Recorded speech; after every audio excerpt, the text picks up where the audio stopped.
I learned how to be in relationship with as many alliances as I wanted to build. And the more I built them, the more beautiful it became. I'd never stop. In a sense, I learned how to become a human being. Thank you for joining me on Connection is the Medicine podcast. I'm your host, Eden Shante, and today I welcome a beautiful human being, Dr. Will Evans, where we'll be exploring the art of creating alliances through breath work, through coherence with the heart and mind, through Eastern and Western medicine and education. Thank you for joining me on this journey of connection. Let's dive into the show. Welcome, Will. Thank you. It's an honor to be here. It's an honor for me to be with you, and I'm so grateful that you accepted this invitation to connect. Me too. I want to begin with you sharing your relationship to the circle. Wow. My relationship with the circle began to come alive in 1975 on the Yakima River in Washington State. I was finishing what I could do in many dimensions in my life, and I had a piece of land on the river, and a friend who shoed my horses said, "You have a neighbor downstream who's got redwood tanks he wants to get rid of." I said, "Really?" And he said, "Yeah." So I went and looked at them, and they were like $400, $600 each. And I was making some money in the emergency room, and I bought a bunch of them. And I put one up on my land. And it was the beginning of my relationship with a circle. I knew what a circle was, but I began to get creative with the directions, the connections, the continuity, and I got excited about it. And in the course of that time, I went to the Bay Area because I had a plane ticket to go walk in the Himalayas with a friend. And I stayed on a houseboat in Sausalito with my brother Hank.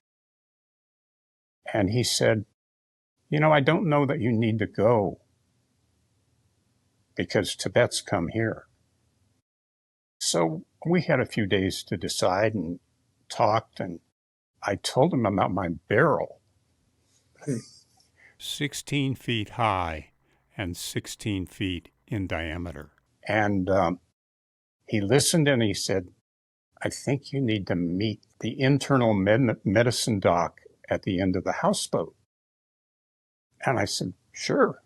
And went down and talked to him. And he was an internist from the city, from San Francisco. And he was an acupuncturist. And in the course of getting to know him and telling him about my barrel, he treated me. And I experienced lovely benefits. I got intrigued enough that I signed up for acupuncture school. But before I did that, I had been given the gift of being sent to a meeting in Switzerland called the Limits to Medicine. And at that meeting, Jonas Salk stood up and talked about how we needed schools of health in addition to schools of medicine. I got excited about that because what I was learning from my experience with Chinese medicine was that it was a circular system of correspondences. And I wanted to know what Salk saw. And so I talked to him more and I said, I might be interested in the School of Health. Where do I go? And he said, well, there isn't any place. But he said, we will continue to look for disease to treat until we realize some of our disease is our ignorance of how to evoke and maintain a healthy balance. Well, with what I'd experienced with acupuncture, and to prepare for that, I began to study Tai Chi and move around my center. All of that is a sense of what happened when I began to develop a conscious relationship with the circle and connect with relationships. And so would you say it was you purchasing that barrel that sparked this relationship with the circle? I wouldn't even have had to have purchased it. I just went into it and experienced the inherent connectivity in the circle. And tell me what you mean. What's your meaning of the circle? Well, the circle is one of the fundamental blueprints. Circle, square, triangle, they all have huge practical and spiritual power. And they're an option to linear thinking, linear time, and linear behavior. Well, and everything alive in nature, in creation, is part of that circle. So rather than being in a either or, you or me, it became and. I learned how to be in relationship with as many alliances as I wanted to build. And the more I built them, the more beautiful it became. I'd never stop. In a sense, I learned how to become a human being. Human being.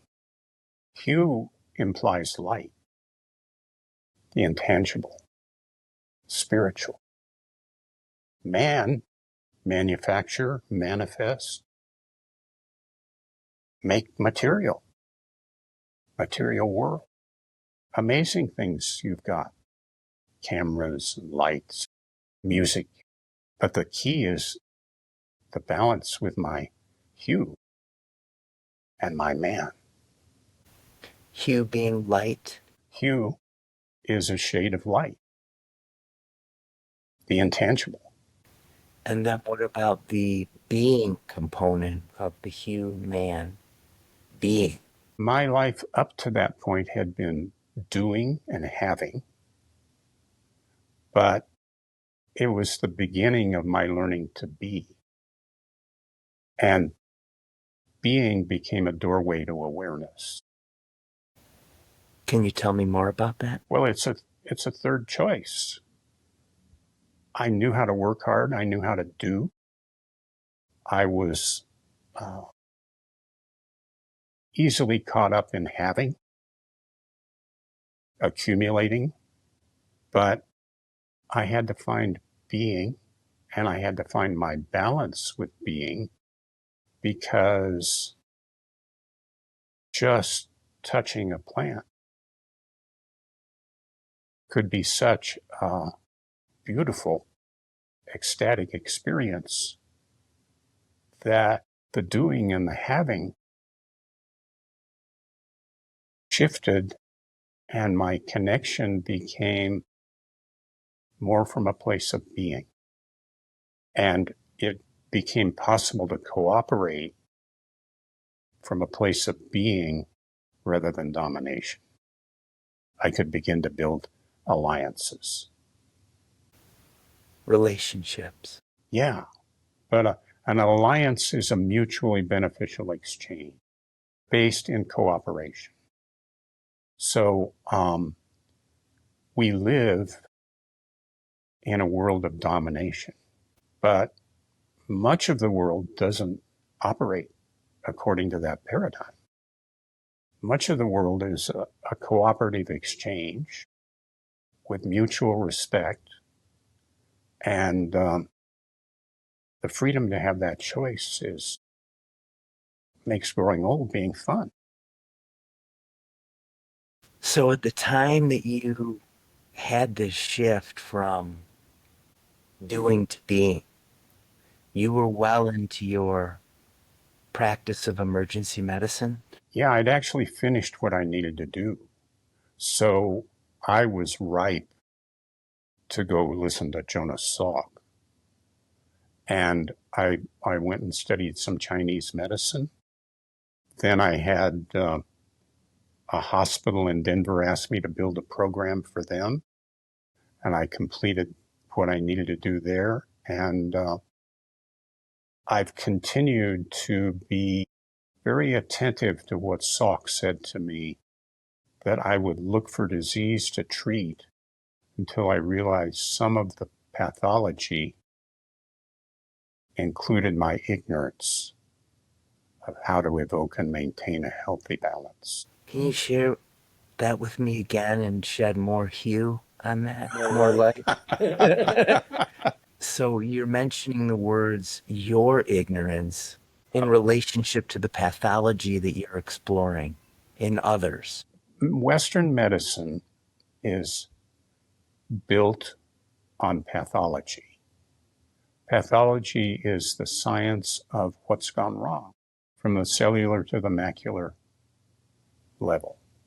And very powerful, very beneficial, but it's not an optimum system until you have a real consciousness of what it's like to be healthy, what it's like to connect with that level of self-responsibility and empowerment. It affects all your relationships because the risk of Western medicine is that it can become a war paradigm. I want an antibiotic that'll kill your infection. I want to cut out your tumor. I want to destroy your ectopic pacemaking cells. I want a chemotherapeutic agent that'll kill your cancer. That may be a way to do it, but you're not getting the full power of the human if you're not honoring and respecting his inherent beingness and supporting that educationally, nutritionally, environmentally with the air you breathe, the climate you live in. So it becomes a total commitment of me and my community and my brothers and sisters. So you're expanding the circle, you're expanding the lens to include not just pathology, but also health, not just doing, but also being. Right. And so you're speaking to a more holistic relationship or understanding. Yes. And you began to experience a shift in your perception, in your relationships through the meeting with Jonas Salk, through traditional Chinese medicine, through Tai Chi. You began to experience an expansion. There was one other thing that happened in 1975. I was living on the backside of Lookout Mountain west of Denver, and Charlie Moore came by one day, and he said, "I'm going down the Grand Canyon." And I said, "Really? Do you think I could go?" And he said, "I'll check." Came back a couple of days later, and he said, "Yeah, they said you could come." So I called a friend and I asked him what to do to get ready. And he said, you go to the pool and you do 1,000 rolls in your kayak, and you'll be able to do it. I went to the pool. I probably did 500 rolls. Over the 3-4 months I had to get ready for this trip, because I think we did it in May. Okay. And there was a man on the trip who I knew just by correspondence. And he had been interested in a river we paddled in Alaska. And people would show up where I was and want to paddle with me and ask about this river. And it had a place we portaged. We looked at it and we said, no way. He ran that and he figured out how to run it and survive. So he was on this trip that I was on. And I said, Walt, teach me how to boat big water. And he said, well, let me watch you paddle down these riffles. And I did. And he said, well, you paddle too hard. All you have to do is reach over the top of the wave and touch it with your paddle. And all that made sense to me, because I'd had a frightening experience in water. I wanted to get through every rapid I saw as fast as I could. And he was telling me, slow down. And he told me the key thing to do to have a stable relationship in my kayak. So I had this beautiful experience, and I learned to roll in big water. That's an amazing experience, because when you come out of your boat, it's cold. You may get beat up on the rocks. You may swallow some water. It's not fun. But when you can roll, you're back in the game immediately. It's an incredible metaphor for reinventing yourself, being reborn, learning from what went wrong, what you got caught in, how you stuck your paddle and why it got pulled over. That is very encouraging for continuing to live and learn. And I'm still learning from all of it. Yeah, it was a big deal. We've been talking about the circle. We've been talking about balance. You mentioned Jonas Salk speaking about balance as it relates to health. Right. What about centering? Well, to get ready to go to acupuncture school, I studied Tai Chi. And that's all movement around your center of gravity. A couple of finger widths below your umbilicus is your physical center, your balance point.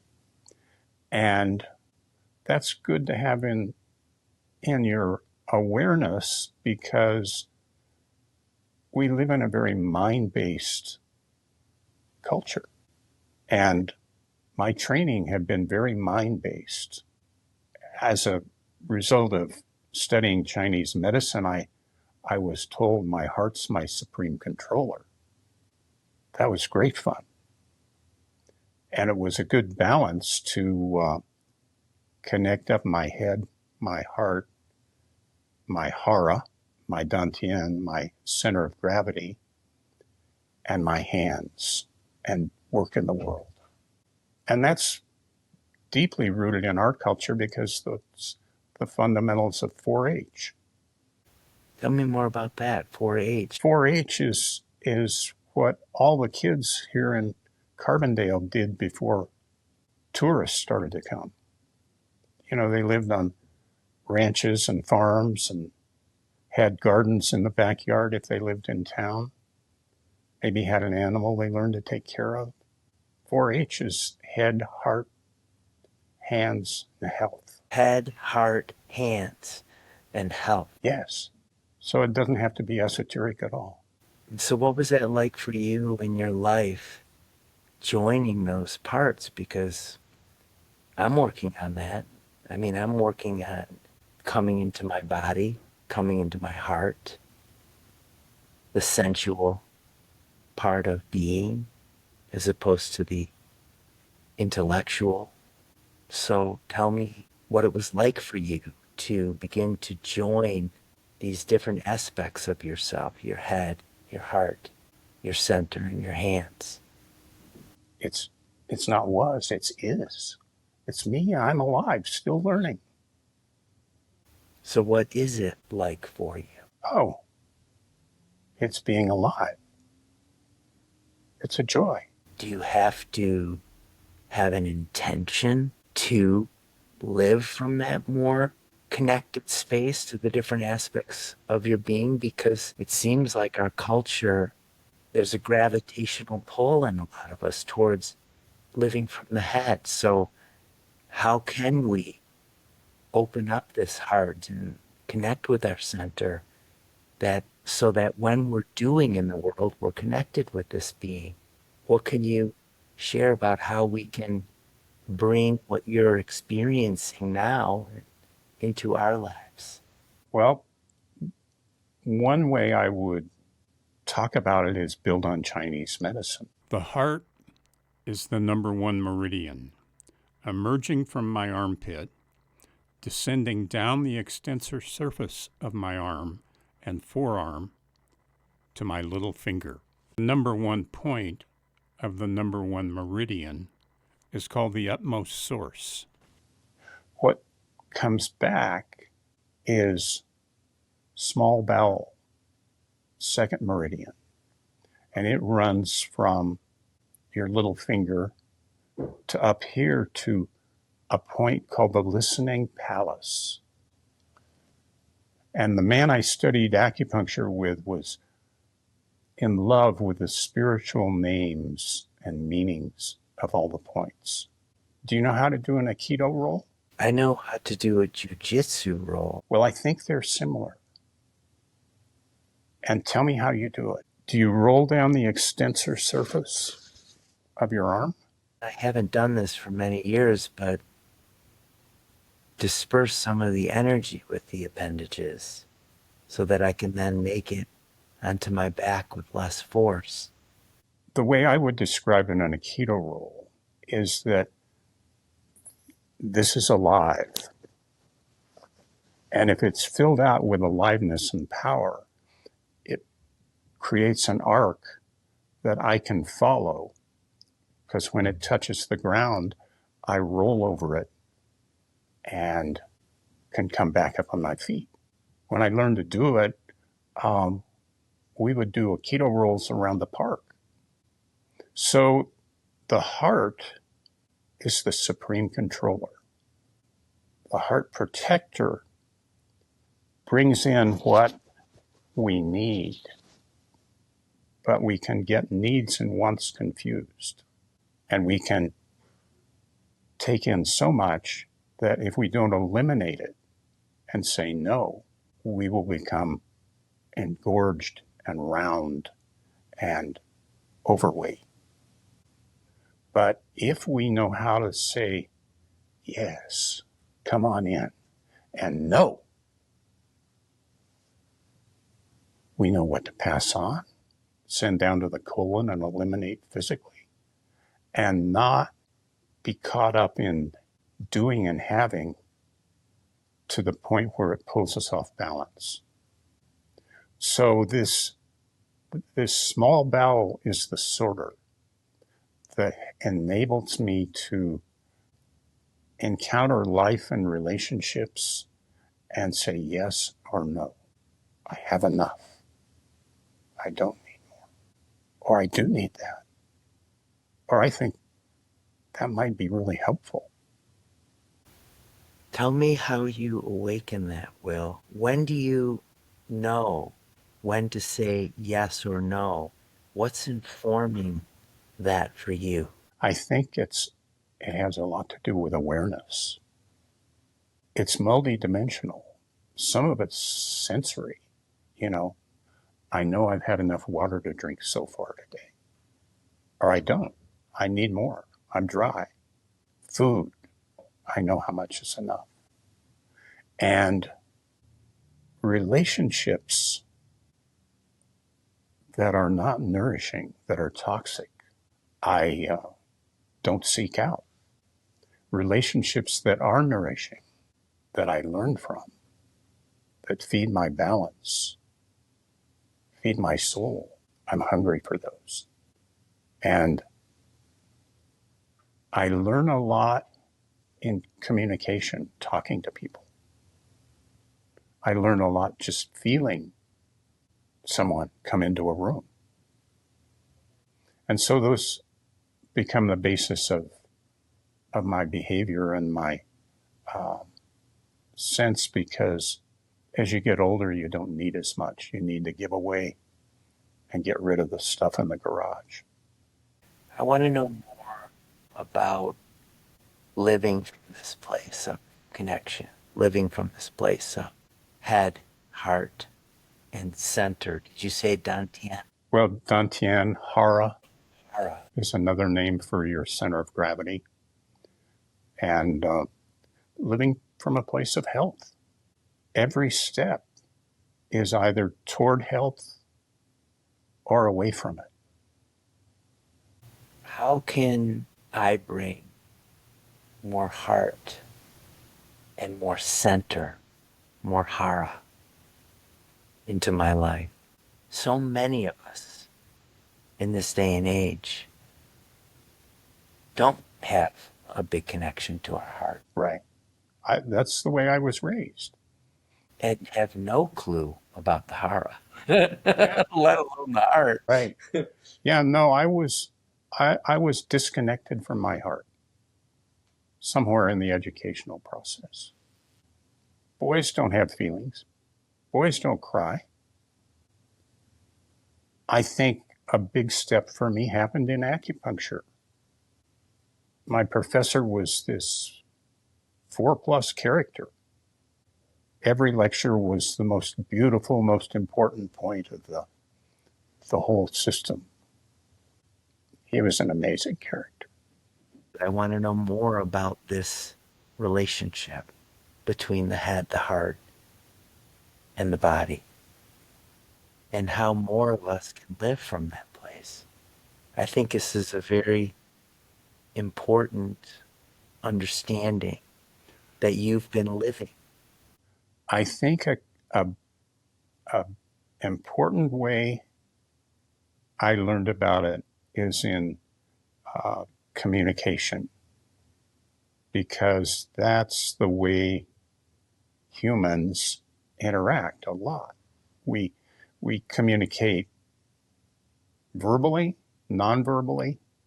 The verbal doorway is huge in its relevance, because it's where ideas and inspiration and energy gets transmitted.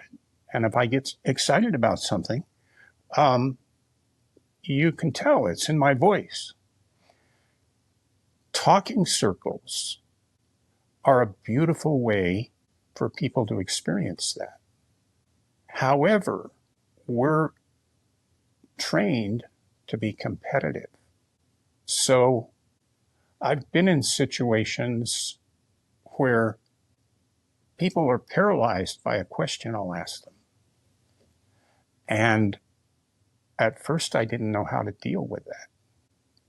But fortunately, I had developed and I knew how to build relationships with people who could give me honest answers and helpful suggestions. And I had an experience out at Roaring Fork High School where I paralyzed a class in agricultural biology. They were interested in a film I'd done. I showed the film, and then they were trying to figure out who I was. They wanted to ask me questions, and I was trying to figure out, where they were at. And it was clear the teacher had not concealed from them the consequences of industrial agriculture and what it does to our water supply, for just one example. So we talked, they asked me questions, I asked them questions.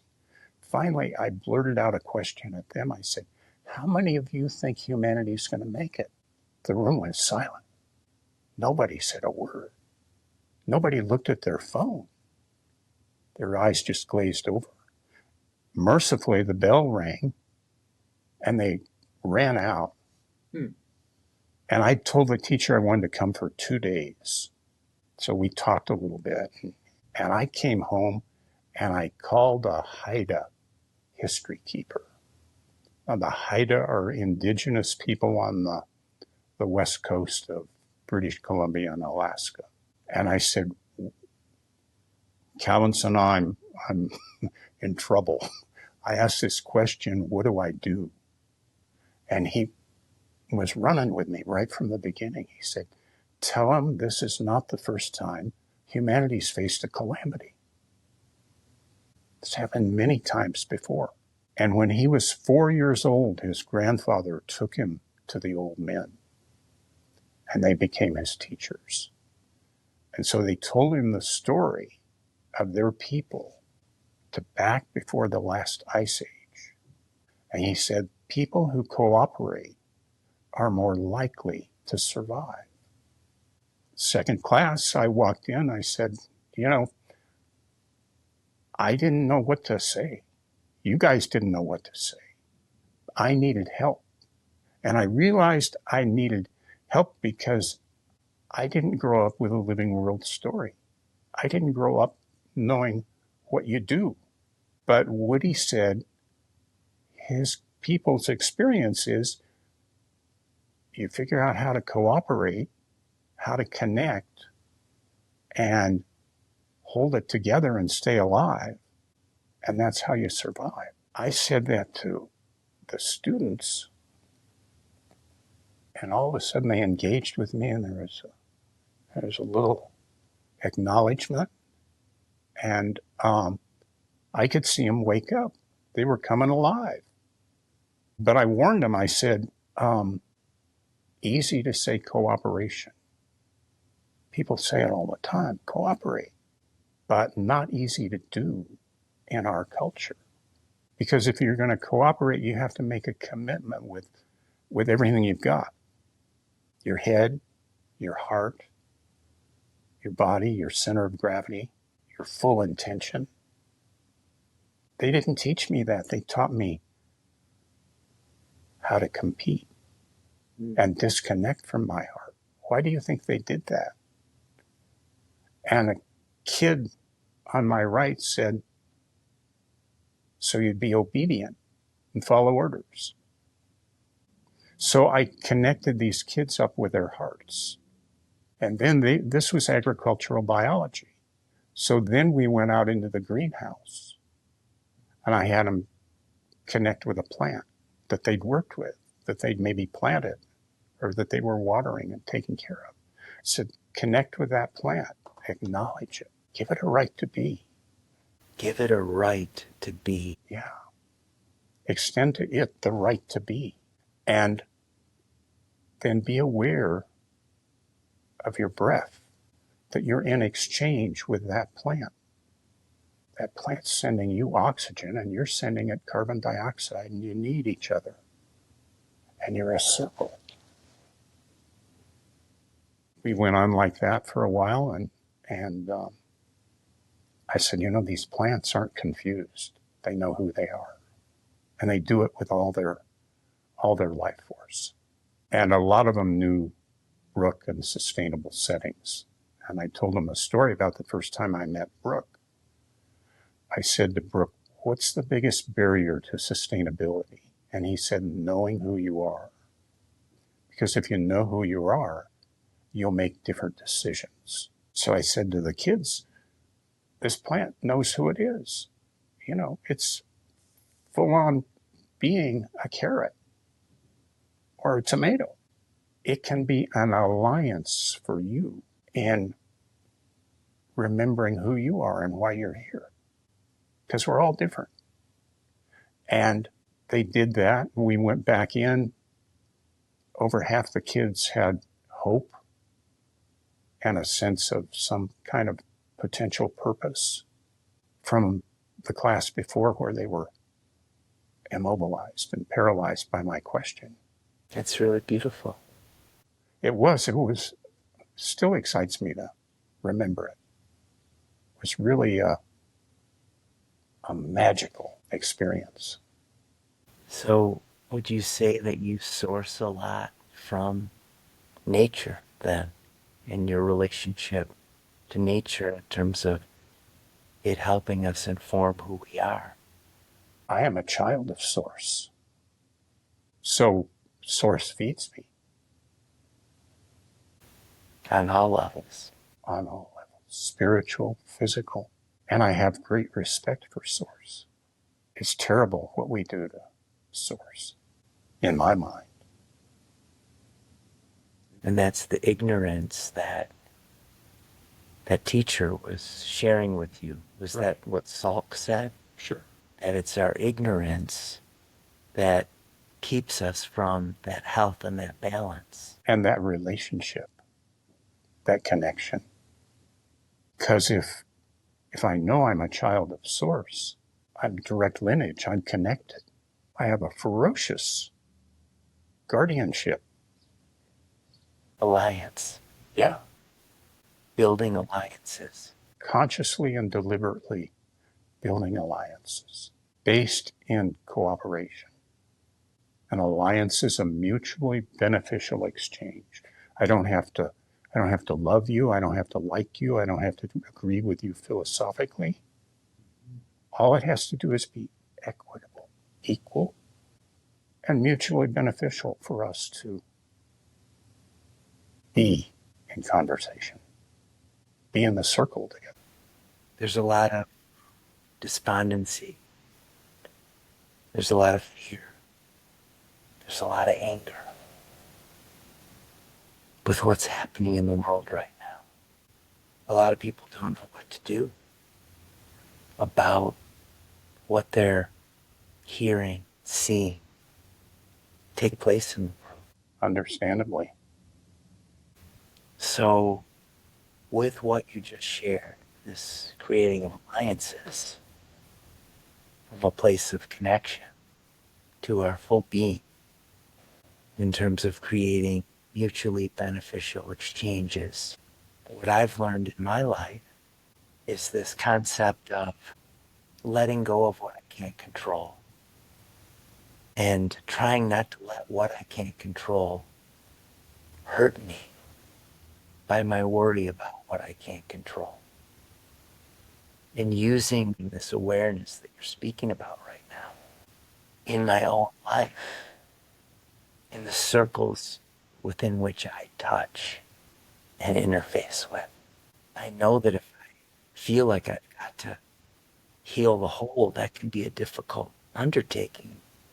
But if I can just learn to have a mutually beneficial relationship with myself first and the different parts of me that sometimes are at war. Yeah. And that I can create those alliances with my wife and children and friends and people I work with. I guess that's what I'm wanting to share. That's what I'm wanting to be. It's like that pebble dropping in the water and the concentric rings moving out through space and time, releasing those prayers, those intentions, so to speak, and allowing the creation to unfold how it needs, with me playing my role as a steward, creating alliances. Because so many are overwhelmed right now, truly overwhelmed. Understandably. I'm failing to find the word right now, but it can lead to a freeze. Right. You know, the stress response. We fight, we run, or we freeze. Right. And how can we disengage from that sympathetic, reactionary response to what we're experiencing and come to that center, feel what's in my heart, and move from this awareness, from this desire. What you're talking about is the two forces that control heart rate, the sympathetic and the parasympathetic, life protecting and life sustaining. So my sympathetic is my life protecting vigilance. My parasympathetic is my life sustaining nurturance. And when those are cooperative, and you can learn how to do that, HeartMath has a great program. Learning to balance your heart that way is a big deal and very valuable. It's one of the things I did with the kids in the classroom at Roaring Fork High School. Taught them how to work with their heart before we ever went in the greenhouse, so that they could experience that and operate with the benefit of that balance. What did you teach them about their heart? The most ancient way of balancing involves creating an alliance with Mother Earth, connecting the rhythm of my heart with the rhythm of the earth. And so you help them connect with their hearts. Yeah. You can probably begin to get into it just spontaneously and naturally by being in nature in a safe place. If you go to an ocean, the waves come in at approximately 6 per minute. If you breathe at that rate with heart awareness, you'll tend to go into that balance. A lot of high-level athletes, particularly some of the Russian programs, did a huge amount of heart rate variability research with breathing patterns. Paul Lair did work with it in this country. But HeartMath is a good system and a very accessible and appropriate way to get your head to cooperate with your heart. Connect. My medical education was largely mind-based, and my education about the heart was it was a pump. Nothing but a pump, a magnificent pump, but only a pump. Wow. And it's kind of a relief to make friends with your heart and find that it's much more beautiful than just being a pump, but it's absolutely critical that it be a functioning pump too. Yeah. And it's got to pump at a rate that works for you, or you notice. And that's that human component. The pump is the mechanical part, and the light, the consciousness component of the heart. Yeah. So I'm in this really interesting place right now. I just got a pacemaker because my heart rate was so slow that it was noticeably uncomfortable. So I'm 2 weeks into rebuilding my life with this mechanical alliance. And how's it going? It's me alive, still doing it, still learning. You've